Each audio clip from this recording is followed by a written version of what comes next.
Hello मेरे प्रिय विद्यार्थियों, आज का वीडियो आप लोगों के लिए एक विशेष जानकारी लेकर आया है। सबके मन में ये विचार चल रहा है जो 12वीं की आगामी परीक्षा देने वाले हैं कि इसमें से हम कैसे तैयारी करें, क्योंकि विद्यालय आपके बंद हैं, स्कूल आप नहीं जा पा रहे हैं। जो आपको स्कूल से टीचरों के द्वारा सजेशन मिलता था, जो टाइम टेबल बनवाया जाता था, जो पढ़ने के लिए आपको दबाव डाला जाता था, वो लगभग इस वर्ष अभी तक सब बंद है और हो सकता है आगामी 1-2 महीने अभी बंद ही रहें। इस तरह से आप देखते हैं कि जैसे जैसे आपका समय बीतता जा रहा है तो कोर्स आपके ऊपर बढ़ता जा रहा है, अर्थात समय आपका धीरे धीरे घट रहा है लेकिन कोर्स आपका धीरे धीरे बढ़ता जा रहा है, जिससे परीक्षा जैसे 2011 में 2021 में होगी तो उस समय पर आपकी तैयारी जिस तरह से चाहिए वो नहीं हो पाएगी, और जब तैयारी नहीं होगी तो आपका रिजल्ट गिर सकता है। इसलिए अपने रिजल्ट को कैसे हम इसमें एबव 90 ले जाएं, इतना ध्यान में रखना होगा कि एबव 90% रिजल्ट को बनाने के लिए हम क्या करें विद्यालय को छोड़कर, क्योंकि इस वर्ष आपका स्कूल अभी तक साथ नहीं दे पा रहा है। तो इसमें कुछ हमने 10 पॉइंट लिए हुए हैं और इन 10 बिंदुओं के आधार पर आपको गौर करना है कि हमको कितनी इसमें सफलता मिल सकती है। तो सबसे पहला पॉइंट है, आप अपना लक्ष्य निर्धारित करेंगे कि हमको 2021 की 12वीं की परीक्षा में कितने अंक अर्जित करने हैं, अर्थात कितना % हमको बनाना है। तो यदि हमको एबव 90 लेके चलना है, 95, 96, 97, तो उसके लिए हमको कैसे कैसे पढ़ना होगा, क्या क्या करना पड़ेगा। और अभी आपके पास काफ़ी समय है, परेशान होने की आवश्यकता नहीं है। आप अपने को नियमित ढंग से पढ़ने के लिए प्रिपेयर कर लें, तैयार कर लें। तो सबसे पहला बिंदु देखेंगे, इसमें लिखा है स्वयं अपनी तैयारी करना है, लक्ष्य को निर्धारित करना है। इसका तात्पर्य हो गया कि आप सबसे पहले अपनी मानसिकता को सही करें, कि माने अपने मानसिक रूप से आप तैयार हो जाएं कि हमको पढ़ना है और हमको कितना लक्ष्य निर्धारित करके, अर्थात कितना रिजल्ट हमको आगे बनाना है। जब आपके मन में आ जाएगा तब उस समय पर आपको ये दिए गए कुछ बिंदु ऐसे हैं जो आपको सहायता प्रदान करेंगे। जैसे पहला बिंदु माने दूसरे नंबर में है समय सारणी का निर्माण करना। ये समय सारणी आपके पास लगभग अभी बहुत सारा समय है, पूर्णतः समय शेष बचा हुआ है। स्कूल आप जा नहीं रहे हैं, 24 घंटे लगभग कमरे में रह रहे हैं और घर में रह रहे हैं, तो उसमें भी अपने समय को देख करके, अर्थात किस समय हमको घर में खाली समय मिलेगा पढ़ने के लिए, उसके अनुसार अपना अलग अलग सब समय सीमा बना लेंगे। 8 घंटे, 10 घंटे, 12 घंटे, जिसकी जितनी कैपेसिटी है मेहनत करने की, और जिसके घर से जैसे खाली समय मिल जाता है उस समय पर अपना टाइम बना लें, समय सारणी अपने अनुसार निर्मित कर लें और समय सारणी का नियमित पालन करें। ऐसा नहीं कि आप बना करके और समय सारणी का पालन ना करें, तो फिर आपके बनाने से कोई भी अर्थ नहीं निकलने वाला है। इसीलिए पहले बोला गया है कि आप अपने को मानसिक रूप से पहले अच्छी तैयारी कर लें, लक्ष्य निर्धारित करें, तब उसका एक पहला बिंदु होगा समय सारणी का निर्माण करना है आपको, कि हम किस समय पर पढ़ें जिससे हमारी तैयारी पूर्णतः हो जाए। और जब आप अपने को पूर्णतः तैयारी के लिए बना लेंगे तब इसमें देखेंगे, फिर तीसरे नंबर में है नोट के लिए है। तीसरे नंबर में क्या है, इसमें नोट का निर्माण करना है। तो अब इसको ध्यान दें थोड़ा सा, नोट के लिए हम लोगों को चलना पड़ेगा ऊपर। आप देखते हैं जैसे बोर्ड की परीक्षाएं होती हैं, तो इन बोर्ड की परीक्षाओं में आपके पास में मुख्यतः एक CBSE की ऑल इंडिया लेवल एग्जाम जो चलता है बोर्ड हो जाता है, और दूसरे नंबर में स्टेट लेवल की परीक्षाएं होती हैं। स्टेट लेवल की जो परीक्षाएं होंगी उनमें भी आपके कितने हो जाएंगे, इसमें से लगभग एक तो हो जाएगा हिंदी मीडियम और एक हो जाएगा इंग्लिश मीडियम, अर्थात ये आपका अलग है, इसमें इंग्लिश मीडियम चलेगा आपका, और ये आपकी दूसरी ब्रांच हो गई जिसमें आपके दोनों हो सकते हैं। स्टेट का तात्पर्य हो गया बिहार है, यूपी है, MP है, आंध्रा है, या दूसरे प्रदेशों में भी हो सकता है, दूसरे आपके कंट्रीज में भी अलग अलग स्टेट डिवाइड होंगे और उनमें भी इस तरह से एग्जाम्स संपन्न कराए जाते होंगे। तो यहाँ पर ध्यान देंगे, हिंदी और इंग्लिश मीडियम का नोट आपको प्रिपेयर करने के लिए थोड़ा सा अलग आइडिया लेना होगा। ठीक, तो पहले चलते हैं हम लोग चर्चा करते हैं, जैसे सीबीएसई हो गया, क्योंकि सीबीएसई में आपके बहुत सारे नोट मिल जाएंगे, यूट्यूब भी मिलता है, रजिस्ट्रेशन कराने पर आपको ऑनलाइन नोट भी प्राप्त हो जाएंगे, और अपने से अलग अलग राइटर्स हैं, उन राइटर के द्वारा भी आप नोट बना सकते हैं। लेकिन सबसे पहले आपको अपने एनसीईआरटी की बुक को ध्यान से देखना होगा, क्योंकि मैक्सिमम क्वेश्चन आपके एनसीईआरटी से ही बनाए जाते हैं। होता क्या है कि एनसीईआरटी बुक में आपके हेडिंग ज़्यादा नहीं होती हैं, क्वेश्चन अच्छा दिया रहता है, उनको रीजन जो समझाना है वो भी दे देता है, लेकिन हेडिंग वाइज नहीं देता है, सीरियसली सीरियल नंबर से थ्योरिकल देता जाता है। तो आपको थोड़ा सा पढ़ने में टफ लगता है, लेकिन ऐसा नहीं है, जब पढ़ेंगे तो अच्छे से समझ में आएगा, सब कुछ उसमें भी दिया रहता है।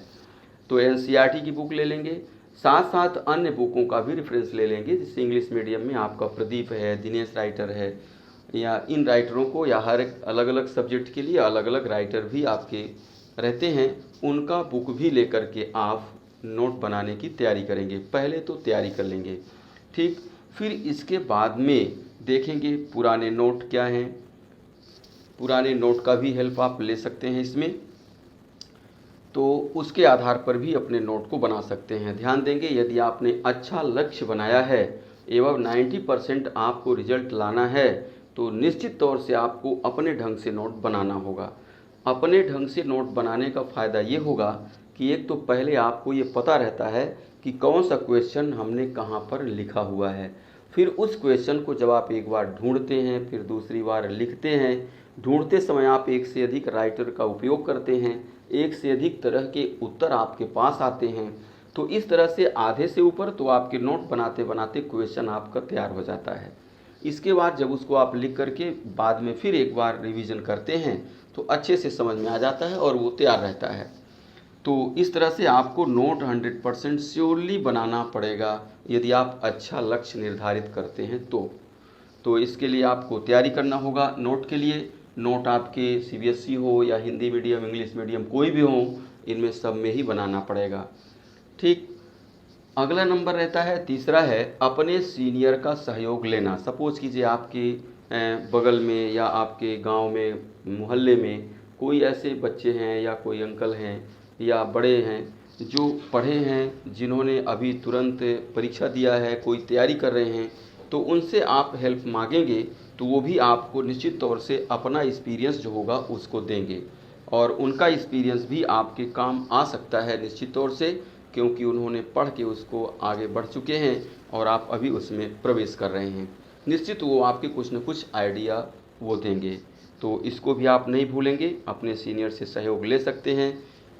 अगला नंबर है नज़दीकी शिक्षकों का मार्गदर्शन लेना नोट बनाने के लिए है। जैसे आपके पास में कोई पॉइंट फंस रहा है तो फ़ोन के द्वारा या ऑनलाइन द्वारा, यूट्यूब द्वारा, या कोई भी आप मीडिया का प्रोसीजर ले सकते हैं, या डायरेक्ट कंसल्ट में जा सकते हैं। टीचर यदि हैं आपके पास अवेलेबल हैं तो दूरी बना करके और मिल करके उनसे मार्गदर्शन ले सकते हैं कि हम कैसे नोट बनाएं, किस तरह से पढ़ें, अथवा कैसे हम समय सारणी अपनी निर्धारित करें। अपनी समस्या बता करके और माने परिस्थितियों को बता करके अपने समय सारणी का निर्धारण भी कर सकते हैं मार्गदर्शन के द्वारा, अपने निकटतम जो टीचर होंगे उनके द्वारा।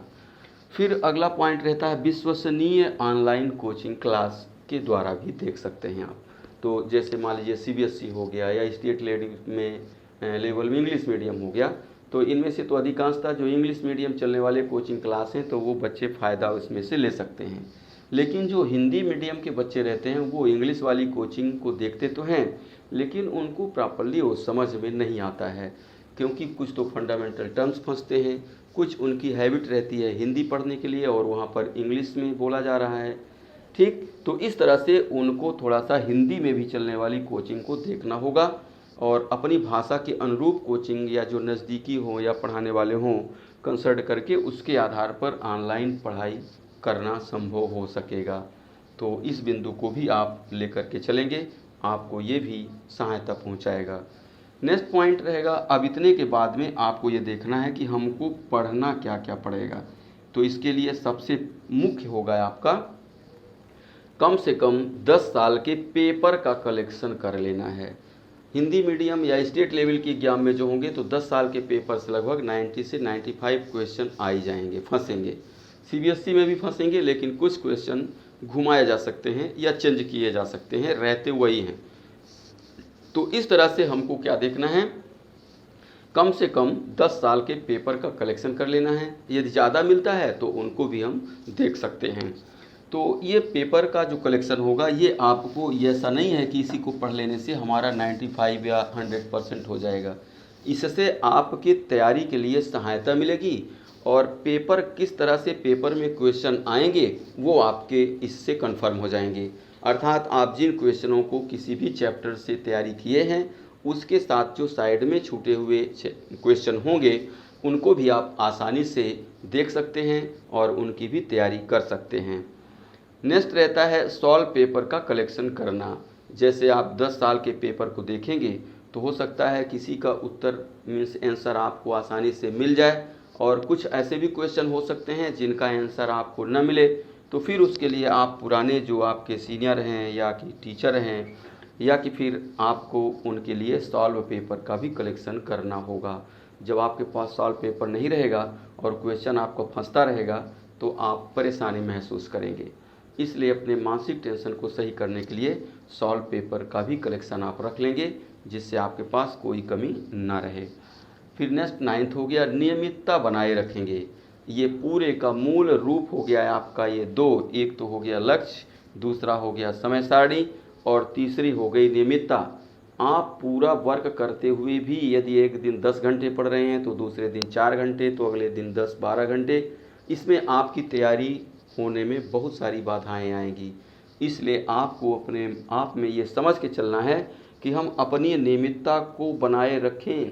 यदि हमने अपने मन में बना लिया है कि 10 घंटे पढ़ना है तो हमको 10 घंटे यथासंभव समय देना होगा। और नियमितता बनाए रखने से आपको परीक्षा भी होगी, माने तैयारी होगी और तैयारी के बाद में आप उसको अपने आप में देख सकते हैं कि हम कितनी तैयारी हमारी इससे हो पा रही है। फिर हो गया स्व परीक्षण प्रक्रिया अपनाएं, क्योंकि इस वर्ष आपका जो स्कूल से टेस्ट हो रहा था वो भी बंद है। लगभग स्कूल से ऑनलाइन क्लास में कुछ टेस्ट हो रहे हैं, लेकिन वो पूरा सफिशिएंट नहीं रहते बच्चे, उसमें सभी समझ नहीं पा रहे हैं। तो इसलिए स्व परीक्षण प्रक्रिया को अपना लें। स्व परीक्षण करना माने आप इसमें कई तरीके अपना सकते हैं। एक तो सबसे अच्छा तरीका है कि जिस चैप्टर को आप पढ़ें उसके पेपर मैंने उस चैप्टर से क्वेश्चन पेपर में कौन कौन क्वेश्चन आए हैं उनको आप यहाँ से अलग कर लें। फिर उनके आंसर अपने से समय एक ले लें, 2 घंटे, 1.5 घंटे या आधे घंटे का, उसके अनुसार क्वेश्चन ले लें और उनको अपने से लिख करके फिर अपने से नोटबुक से चेक करें। अथवा फिर उसके लिए भी आप अपने सीनियर या नज़दीकी शिक्षकों का सहायता ले सकते हैं कॉपी को अपने चेक कराने के लिए, ठीक। अथवा फिर पर डे टेस्ट भी हो जाता है। पर डे टेस्ट का तात्पर्य हो गया मानसिक टेस्ट लेना है आपको। जैसे मान लीजिए आप दिन भर पढ़ते रहें, रात के समय में जैसे ही सोने जाते हैं तो उसके पहले आधे घंटे या 20 मिनट आप शांत बैठ करके अपने मन से ये सोच लें कि आज हमने इतना पढ़ा है, इतना हमारी तैयारी हो चुकी है और इतना हमारा भूल रहा है। उसको उस दिन न देख पाएँ तो नेक्स्ट डे में ज़रूर देख लें। ये क्या होता है, इससे आपका मेमोरी पावर बढ़ेगा। सबसे अच्छा तरीका होता है सोने से पहले हमने अपने पढ़ाई के बारे में जो भी काम किए हैं उसको अपने टॉप मेमोरी पर ले जाना। जब आप उसको सबसे पहले नंबर में रख लेंगे तो निश्चित है कि वो आपका भूलेगा नहीं और परमानेंट मेमोरी में आपके वो चला जाएगा, याददाश्त आपकी बढ़ती जाएगी धीरे धीरे। तो इस तरह से हम लोगों को ये 10 बिंदुओं को अपनाना है और इसके लिए देखेंगे मुख्य पॉइंट इसमें लाल से दर्शाए गए हैं। जैसे लक्ष्य हो गया, समय सारणी है, नोट है, एनसीईआरटी व उसके साथ अन्य बुक हैं, सीनियर का सहयोग लेना, शिक्षकों का सहयोग लेना, ऑनलाइन क्लासेस का सहयोग ले सकते हैं हम, पुराने पेपर हैं उनका सहयोग, सॉल्व पेपर, नियमितता को बनाए रखेंगे और स्व परीक्षण प्रक्रिया को अपना लेंगे। इस तरह से हम लोग देखते हैं कि इन सभी बिंदुओं को दर्शाने के बाद आप जब पढ़ना शुरू करेंगे निश्चित तौर से आपको फ़ायदा मिलेगा और आप अपने लक्ष्य को प्राप्त करेंगे, निश्चित है, श्योर है इसमें से। और मान लीजिए यदि इसमें से समय समय पर पढ़ाते समय कहीं फंसता है या कहीं कोई सब्जेक्ट में परेशानी आती है तो यदि आप हमारे नज़दीकी हैं या दूर भी हैं तो भी आप मोबाइल नंबर से कंसल्ट करेंगे तो आपका सहयोग कुछ न कुछ प्राप्त होगा। मोबाइल नंबर स्क्रीन में ऊपर चलता रहता है, तो इसको भी देख करके आप अपना सलूशन निकाल सकते हैं।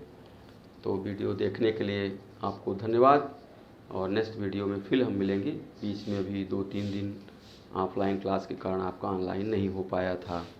ठीक, चैनल को लाइक कर लेंगे, सब्सक्राइब कर लेंगे, जिससे हम सतत आगे बढ़ते रहें और हमें भी आगे बढ़ने के लिए आपका सहयोग मिलता रहे।